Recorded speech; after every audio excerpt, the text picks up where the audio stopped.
बहुत ही अनोखे तरीके से इस बजट के प्रावधानों को आप तक पहुंचाने के लिए। आचर, ओवर टू यू। शुक्रिया अजय। तो साफ तौर पर क्योंकि जब हम बजट की बात कर रहे हैं तो यहाँ पर जिन 4 स्तंभों का जिक्र किया गया, युवा, महिला, गरीब, किसान, उसमें साफ तौर पर इन पर फोकस है और आम आदमी पर। और आम आदमी का सरोकार बजट में सबसे ज्यादा होता है टैक्स को लेकर। तो देखते हैं कि टैक्स को लेकर किस तरह की रियायतें दी गई। आप देखिए कि 0 से 3 लाख रुपए तक अगर आपकी सालाना आय है तो उस पर अब 0 का टैक्स है। और बजट में ये नए टैक्स स्लैब की जो घोषणा की गई है उस लिहाज से कितना इंपॉर्टेंट हो जाता है। 3 से 7 लाख रुपए की अगर मैं बात करूं तो 5% अब टैक्स लगेगा।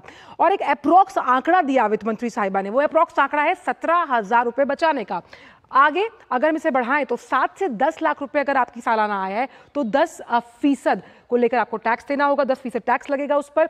वहीं 10 से 12 लाख रुपए पर 15% है ये। और साथ ही अगर इसको आगे बढ़ाएं तो 12 से 15 लाख रुपए पर 20% और आगे बढ़ते हुए 15 लाख से ऊपर 30%। यानी कि खास तौर पर कर के मोर्चे पर एक अहम फैसला, अहम घोषणा की गई है वित्त मंत्री साहिबा द्वारा। और एंजल टैक्स, स्टार्टअप्स को बढ़ावा देने के लिए एंजल टैक्स को अब खत्म कर दिया गया है। बढ़ते हैं आगे, क्योंकि टैक्स के बाद अगर हम देश के बजट की बात करते हैं, बड़ी बातों की बात करते हैं, उस लिहाज से क्या कुछ खास रहा, क्या कुछ मुख्य पॉइंटर्स और विशेष उल्लेख रहे बजट में, उस पर एक नजर डालेंगे सिलसिलेवार तरीके से। तो कृषि क्षेत्र, जिसमें हम लगातार कहते हैं कि जब हम जीडीपी को देखते हैं तो कृषि की भूमिका बेहद अहम हो जाती है। तो कृषि में क्या महत्वपूर्ण पहले हैं, उनका सरोकार किस तरह से होने वाला है। अब उत्पादकता यानी प्रोडक्शन को बढ़ाने के लिए पर क्रॉप मोर ड्रॉप की तो बात लगातार सरकार करती आई, और जलवायु के अनुकूल यानी क्लाइमेट रिजिलियंस के हिसाब से कैसे फसलों को उगाया जाएगा, उन तमाम किस्मों पर जोर दिया जाएगा ताकि उस लिहाज से प्रोडक्शन को, उत्पादकता को बढ़ा पाए किसान।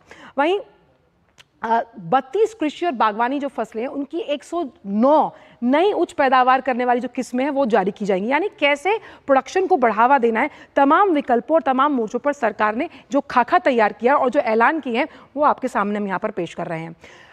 अगर हम प्राकृतिक कृषि की बात करते हैं तो 10,000 जैव आधान संसाधन केंद्र, यानी जो बायो से जुड़े हुए हैं और बायोफ्यूल से जुड़े हुए तमाम केंद्र हैं, उनके संसाधन केंद्र स्थापित किए जाएंगे, क्योंकि हमें अन्य विकल्पों पर भी जाना बहुत ज़रूरी है खास तौर पर। तो कृषि क्षेत्र की जब हमने बात की तो तमाम, और डीपीआई के तहत यानी कि जब हम डिजिटल पेमेंट इंफ्रास्ट्रक्चर की बात करते हैं उसके तहत 40 जिलों में किया जाएगा डिजिटल फसल सर्वेक्षण।